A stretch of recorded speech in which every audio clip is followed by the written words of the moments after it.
세 번째, 전세계약서에 반드시 넣어야 할 특약 하나, 전세자금 대출 관련입니다. 내가 몇 억의 전세금을 현금으로 주는 경우도 있을 수 있지만 그런 경우는 흔치 않죠. 보통은 전세자금 대출을 받아서 잔금을 치릅니다. 그런데 계약을 먼저 하고 나서 전세자금 대출을 받으려고 보니까 해당 집에 문제가 있어서건 내가 조건이 되지 않아서이건 간에 전세자금 대출이 안 나오거나 해당 집 계약에 필요한 만큼 대출이 안 나오는 경우도 있거든요. 그런데 가계약금 보내놓고 혹은 계약서 작성해놓고 전세자금 대출에 문제가 생기면 계약을 진행할 수가 없으니까 계약금을 날리는 경우가 발생해요. 그래서 계약 시에는 특약에다가 본 계약은 임차인이 전세자금 대출을 받아 잔금을 지급하는 조건으로 임차인이 전세자금을 대출받을 수 없을 경우 본 계약을 무효로 하고 임대인은 계약금 전액을 즉시 반환하기로 한다 라고 넣으면 좋습니다.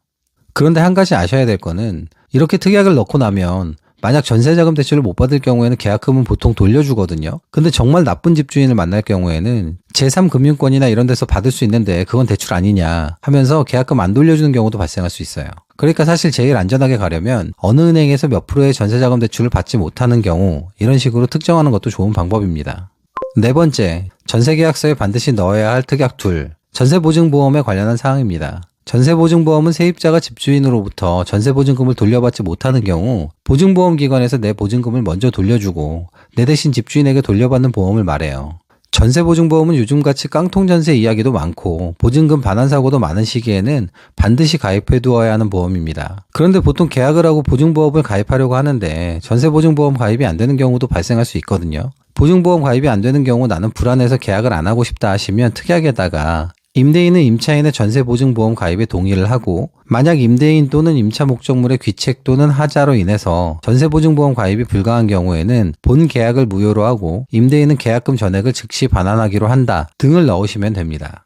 사실 내 전세금을 지키기 위한 가장 실질적인 방법이 전세보증보험에 가입하는 거예요. 가끔 전세를 들어가시는 분들이 불안하다고 해당 집에 대한 전세권 설정을 원하는 경우도 있거든요.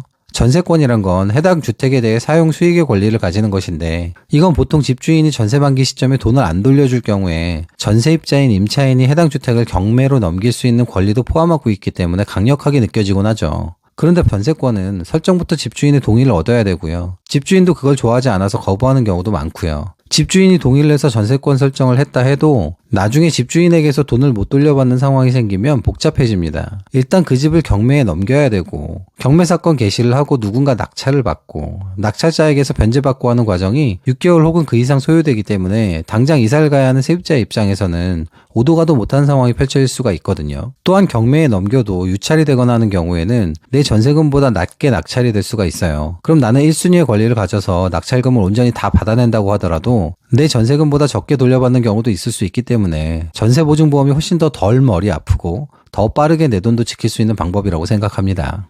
다섯 번째, 전세계약서에 반드시 넣어야 할 특약 셋, 권리관계에 관련한 사항입니다. 잔급일에 등기부등본을 확인했을 때는 근저당이 없었고 권리관계도 깨끗했는데 다음날 전입신고하고 확정일자를 받으려고 보니 그 사이 집주인이 집을 담보로 대출을 받았거나 하는 경우가 발생할 수 있습니다. 사실 전입신고와 확정일자는 잔금 당일날 처리하는 게 제일 좋은데 문제는 대항력이 다음날 0시부터 발생하거든요. 그러니까 내가 잔금을 치르고 전입신고한 날 그 집을 담보로 집주인이 대출을 받아서 근저당을 설정했다면 근저당이 선순위가 됩니다.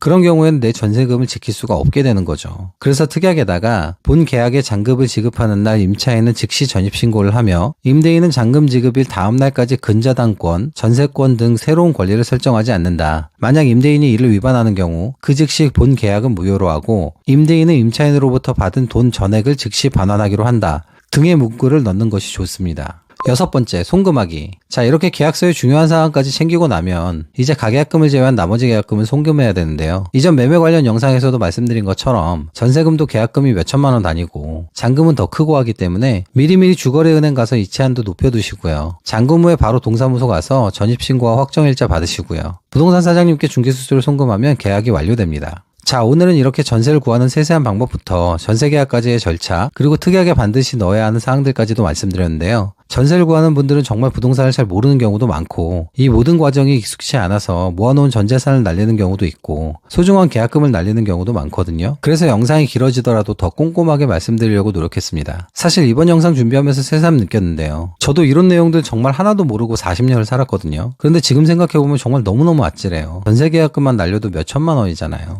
그런데 참 신기한 게 정말 잘 모르는 사람들이 너무 많아요. 당장 주변의 직장 동료나 친구들, 지인들을 봐도 모두가 다 임대건 임차건 자가건 간에 하나의 포지션을 가지고 있는데 이런 과정들을 자세히는 몰라요. 저는 이런 게 생존형 지식이라고 생각하거든요. 참 아쉽습니다. 그래서 저희 구독자분들이라도 꼭 이런 내용들은 아셨으면 좋겠다는 마음에 영상을 만들었습니다. 영상이 마음에 드셨다면 좋아요와 구독 부탁드립니다. 긴 영상 시청해주셔서 감사합니다. 지금까지 부동산으로 수저 바꾸기 스푼체인지였습니다.